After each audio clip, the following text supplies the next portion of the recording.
A relentlessly taunted girl by classmates and instructors ultimately becomes a renegade. Lila Hayes stirred awake on her 18th birthday, feeling both thrilled and gloomy. She'd been eager to celebrate with her guardian, but he'd been absent for several weeks. Though he was gone, she kept up her usual morning habits, stretching in her cramped room while hearing her cherished songs. The flat felt empty without him nearby, but she clung to the hope he'd return soon. After dressing for school, Lila went out into the cold morning air.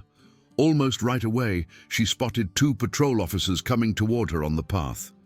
Investigator Davies and Officer Bell had been watching her place for weeks, waiting for any sign of her guardian's return.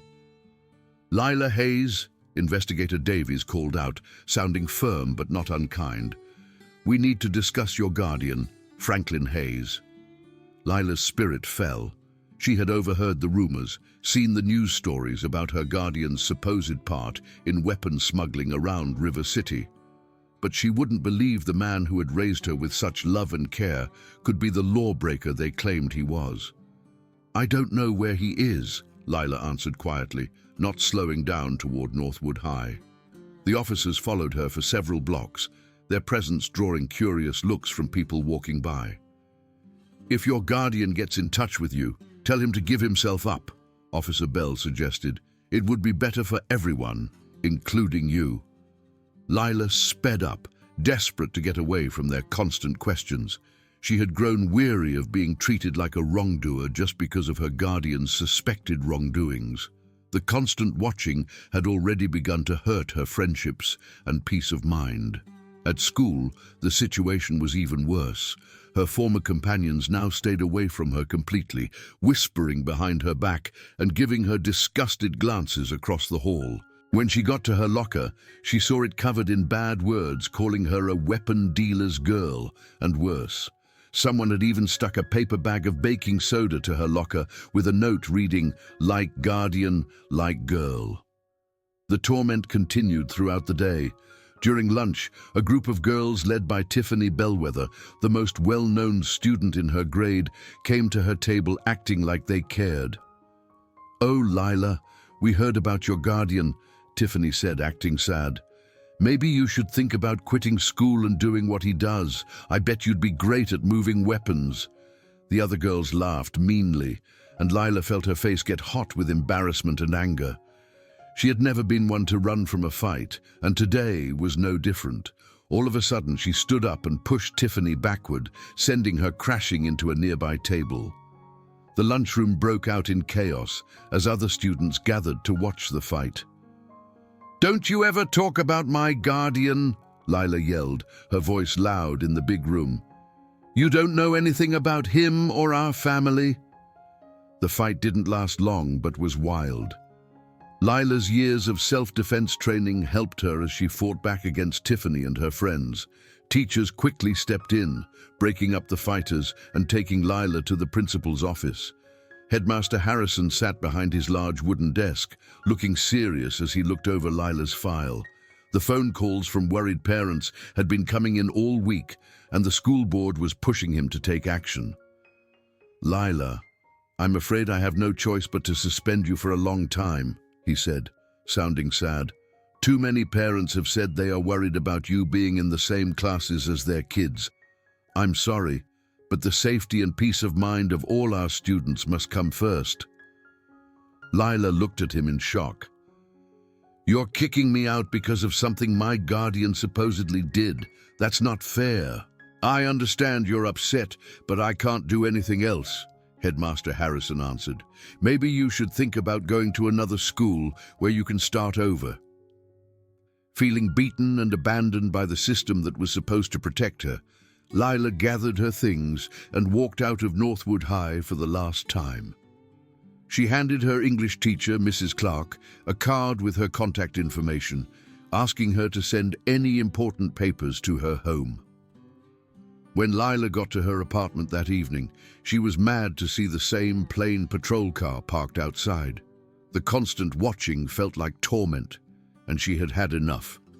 In a fit of anger, she picked up a rock and threw it at the windshield, making a spider web of cracks across the glass. The officers quickly jumped out of their vehicle and began chasing her through the narrow streets of the downtown area. Lila ran as fast as she could, her heart beating fast with adrenaline and fear. She managed to lose them by running through the park and finally made her way to the old railway tracks.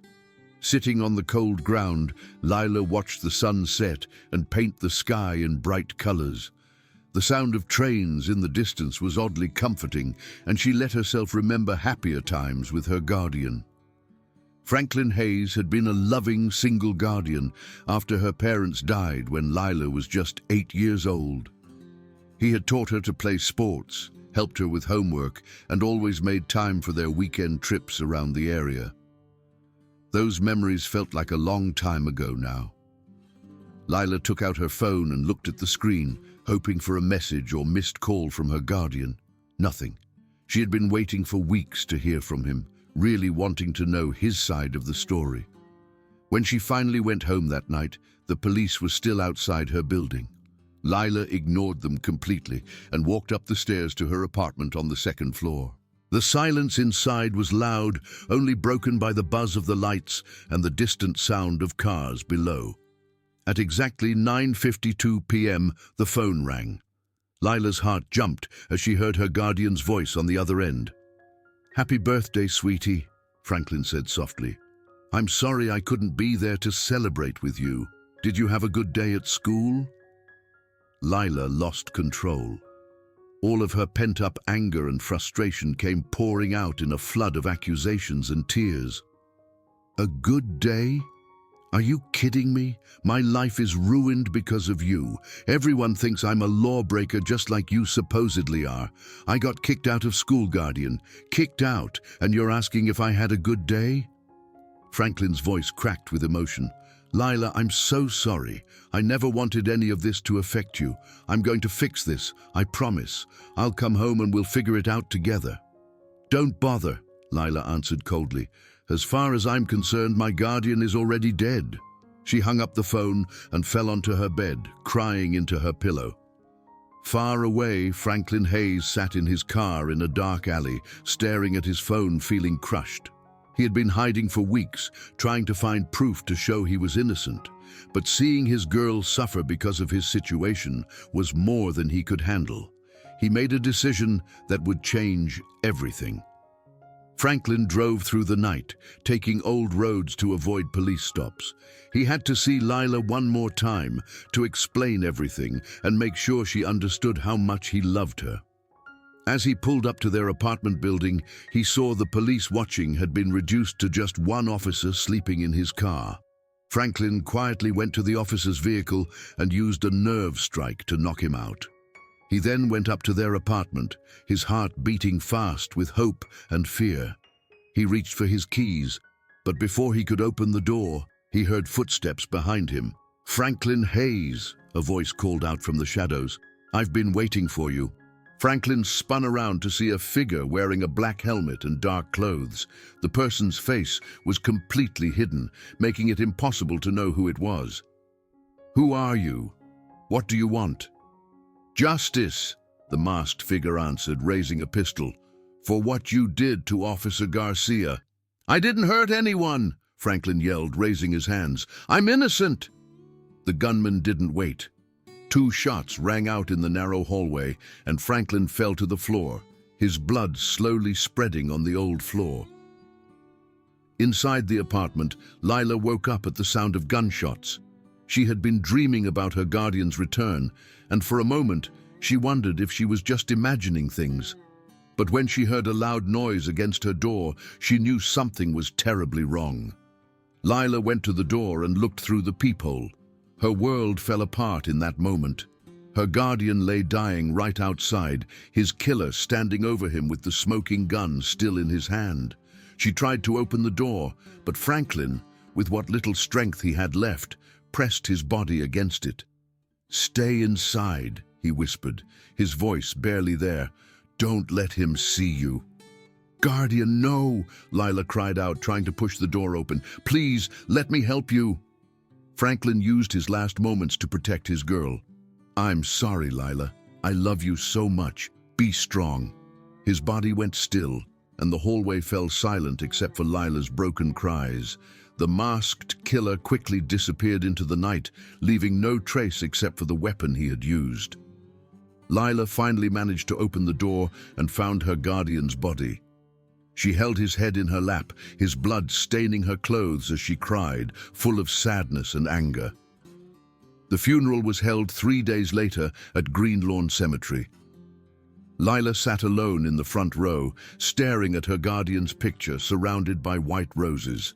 She had wanted an open casket, wanting to see his face one last time before he was buried. During the service, a group of men in expensive suits entered the building.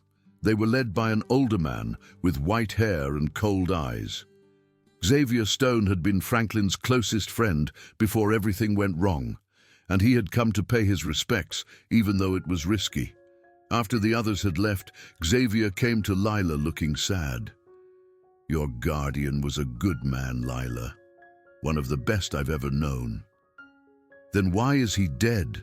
Lila asked, her voice empty with sadness. "Who killed him?" Xavier's face tightened. "That's what we're going to find out. Franklin saved my life once, and I owe him more than I can ever pay back.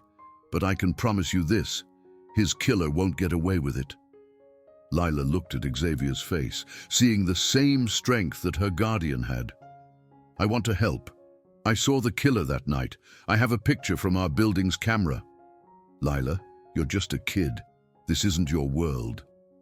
"It became my world when they killed my guardian," she answered firmly. "I'm not going to do nothing and let his killer go free." The next day, Lila went to the River City Police Department to ask about the investigation. Investigator Susan Olson, the lead investigator on the case, gave her bad news. The case had been closed because there wasn't enough proof or witnesses.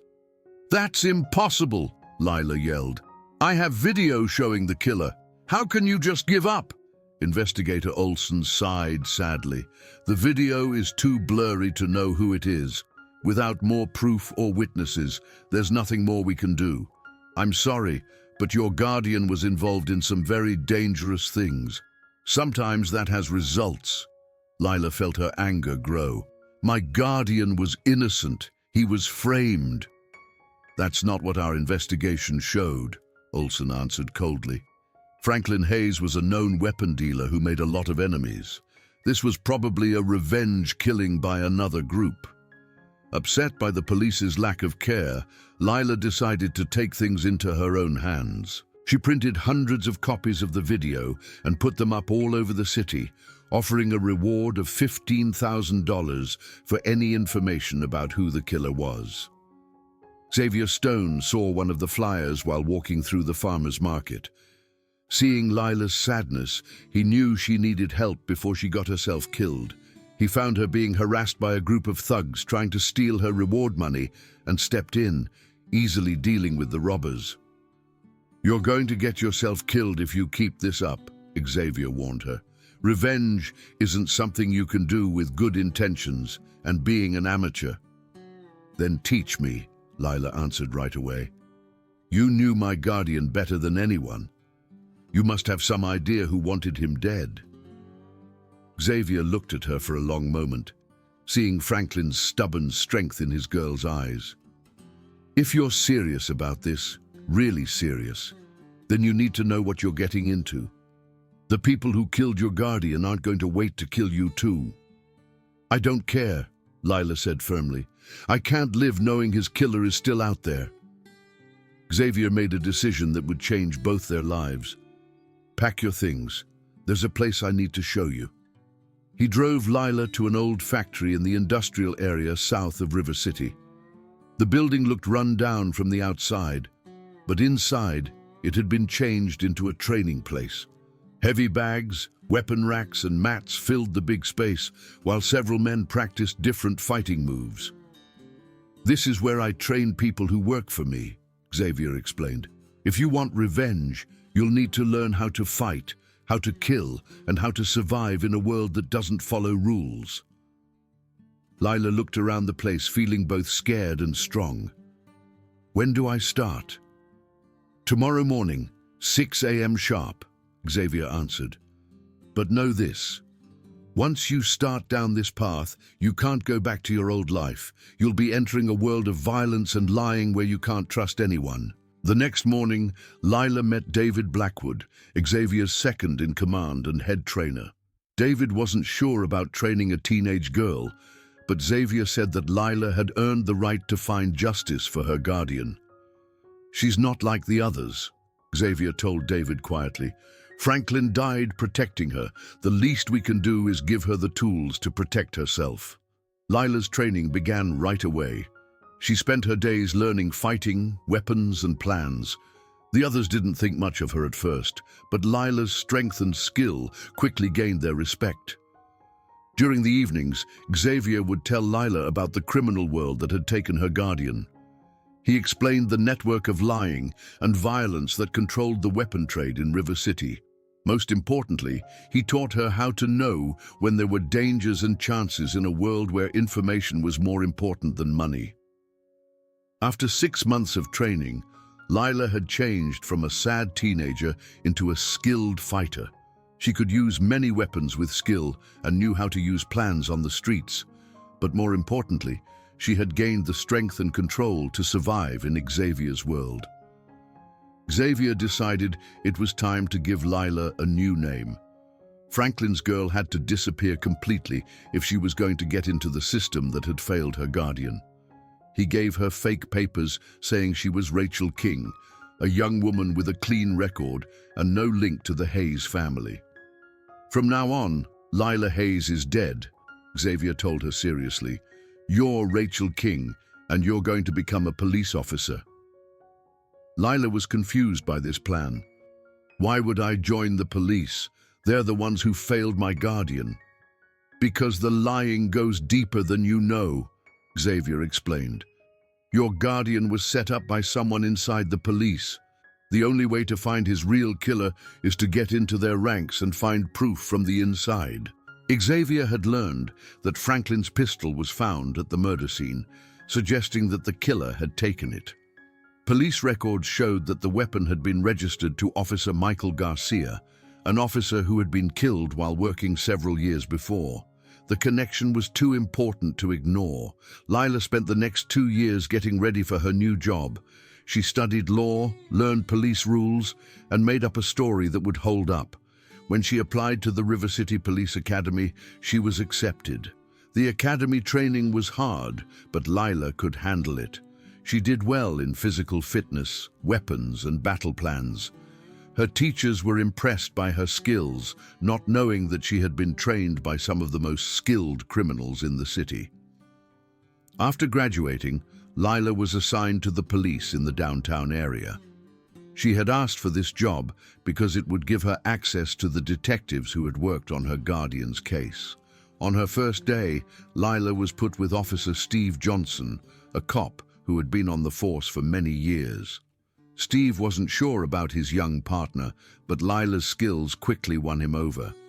"You're not like most new officers," Steve said, after they had caught a drug dealer who had been avoiding capture for weeks. "Most new cops are either too eager or too scared. You've got good instincts." Lila smiled, knowing that her instincts had been trained in Xavier's factory. "I just want to make a difference." Several weeks into her new job, Lila asked to join the detectives. She had learned that investigator Karen Lee was looking for new officers to join her team. More importantly, she had learned that investigator Lee worked with investigator Olson, who had closed her guardian's case. During her talk with investigator Lee, Lila said she wanted to do well in the police. Her scores and reviews showed this, and she was accepted. On her first day, Lila was introduced to the rest of the team. Investigator Olson was there, looking older than Lila remembered. She also met investigator Tony Diaz, the unit's senior investigator and Olson's partner. Lila's heart almost stopped when she saw Diaz's face. She knew him from the video of her guardian's murder. He was older now, but it was the same person. The shock was so much that Lila had to go to the bathroom to calm down. Standing in front of the mirror, Lila looked at herself and tried to control her feelings. She had found her guardian's killer, but she wasn't ready for it. Investigator Diaz was a respected member of the force with years of experience. Showing him would take strong proof and careful planning. That evening, Lila contacted Xavier. She'd been talking to him regularly, but this was the first time she had something important to say. "I found him," she said, when Xavier answered the phone. "Investigator Tony Diaz. He's been working here for years." Xavier was quiet. "Are you sure?" "Yes. I'll never forget that face." Lila's voice was steady, but Xavier could hear the worry. "What do we do now?" "Don't do anything crazy," Xavier warned. "Diaz is a good officer with friends in high places. If we go after him without proof, we'll both end up dead or in prison. You need to be patient and find information." Over the next weeks, Lila worked hard while secretly looking into Diaz's background. She learned that he had been involved in several cases over the years, including the investigation that had led to Officer Garcia's death. It was clear Diaz was getting rid of anyone who threatened to show his lying. Lila's investigation was hard because she was getting close to her partner, Officer David Smith. David was an honest cop who had joined the police because he wanted to fight crime. He was also falling for Lila, which made her undercover work harder. "You're different from other cops I've worked with," David told her one evening. "Most people become cynical, but you still seem to believe in justice." Lila smiled sadly, knowing that her idea of justice was different from his. "I've seen what happens when good people don't stand up to lying. Someone has to fight for what's right." David thought she was just being ideal, but Lila was speaking from experience. Every day she worked with her guardian's killer, she was reminded of the injustice that had ruined her family. The only thing that kept her going was knowing she was finding proof that would bring Diaz to justice. The chance Lila had been waiting for came when the detectives got a tip about a big crime. The information came from David Blackwood, who had been arrested and was working with police to get a lighter sentence. Lila knew that Xavier had planned David's arrest to give her a chance to get closer to Diaz. Investigator Olson asked Lila and David to work with Diaz on the investigation. This gave Lila access to Diaz's methods and contacts. She began to know how he had stayed ahead of investigations for so long. Diaz was careful to act like a good officer, but Lila saw signs of his lying. He had information about criminal things that he shouldn't have had, and he seemed to be steering investigations away from certain people. Most telling was when Lila talked about her guardian's case. "Franklin Hayes was a dangerous man," Diaz said. "He had connections to some bad people. Whoever killed him probably helped society." Lila had to stop herself from saying anything. Instead, she remembered what he said as another piece of proof. She was building a case carefully, just like her guardian would have. The investigation led to a fight at an old factory. Lila, David, and Diaz were chasing David Blackwood and his people when things got violent. Shots were fired, and Lila was separated from her partners. Lila saw Diaz moving through the factory like he knew it well. It was clear he knew the layout better than he should have. She followed him carefully, staying out of sight. Lila watched as Diaz met with David Blackwood in a quiet area of the factory. Instead of arresting him, Diaz was having a friendly talk. Lila couldn't hear them, but they seemed like old friends. Suddenly, David appeared beside Lila. "What are you doing here?" he whispered. "Diaz is handling the arrest." "Something's not right," Lila said, pointing to the men. "Look at how friendly they are." Before David could answer, things got violent. David's people opened fire on the police, and Lila was in the middle of a fight. She and David hid behind some machines while Diaz disappeared. When the shooting stopped, 3 criminals were dead and David Blackwood was gone. Diaz reappeared, saying that he had been chasing another person who had escaped. Lila didn't believe him, but she couldn't prove anything without saying what she knew. The fight at the factory gave Lila new chances for her investigation. Internal Affairs opened an inquiry, and Lila could see files that had been secret. She learned that Diaz had been involved in similar things over the years, with the same pattern of missing people and destroyed proof. Lila also learned that Officer Garcia had been looking into Diaz's things before he died. Garcia had a file of things that seemed wrong and had been getting ready to show them to Internal Affairs. But he had been killed by a drug dealer before he could finish his investigation. The pieces were coming together. Lila knew that her guardian had been killed not because he was a criminal, but because he had information that could show Diaz's lying. Franklin Hayes had been working with Officer Garcia, and Diaz had killed both men to protect his crimes. Lila knew she had enough proof to show Diaz, but she also knew that showing it through the usual ways would be dangerous. Diaz had too many friends in the police, and Lila's cover would be gone. She needed Xavier's help to plan her next move. The meeting with Xavier was in the same factory where Lila had started her change years before. Xavier listened as Lila showed her proof, looking angry. "Diaz has been playing both sides for years," Xavier said. "He's been using his job to get rid of his enemies and protect his own crimes. Your guardian found out about his things, and that's why he had to die." "So what do we do now?" Lila asked. "I have proof, but I need to be careful about how I show it." Xavier smiled. "There's more than one way to get justice. Sometimes the legal system works, and sometimes it doesn't. We need to be ready for both." The final fight came sooner than expected. Diaz had become suspicious of Lila and had been watching her. He learned about her link to Xavier Stone and knew that he had been found out. Instead of waiting for Lila to show him, Diaz decided to kill her before she could show her proof. Lila was leaving the police station one evening when she saw that she was being followed. She led her follower through twists and turns to know who it was. When she finally met him in an empty parking lot, she wasn't surprised to see investigator Tony Diaz. "I know who you really are, Lila Hayes," Diaz said, holding his weapon. "Your guardian was a fool who couldn't leave things alone. Don't make the same mistake." "My guardian was a good man who died trying to do the right thing," Lila answered, ready with her own weapon. "You killed him because he threatened your crimes." Diaz laughed. "Your guardian was working with Garcia to bring down people who were keeping this city safe. The weapon trade is going to exist whether we control it or not. At least my way, we keep the violence low and keep the money in the right hands."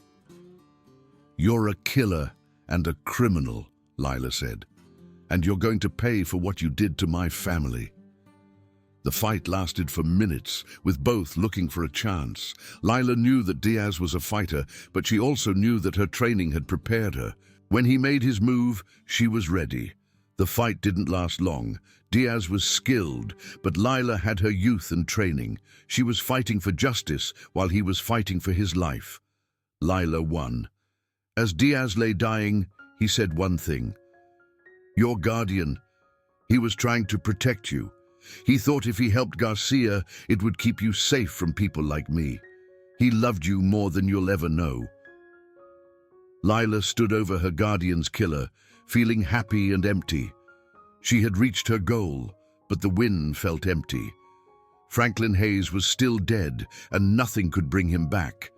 But at least his killer would face justice, and his girl had shown that she was strong enough to survive. The end of Diaz's life was hard to deal with.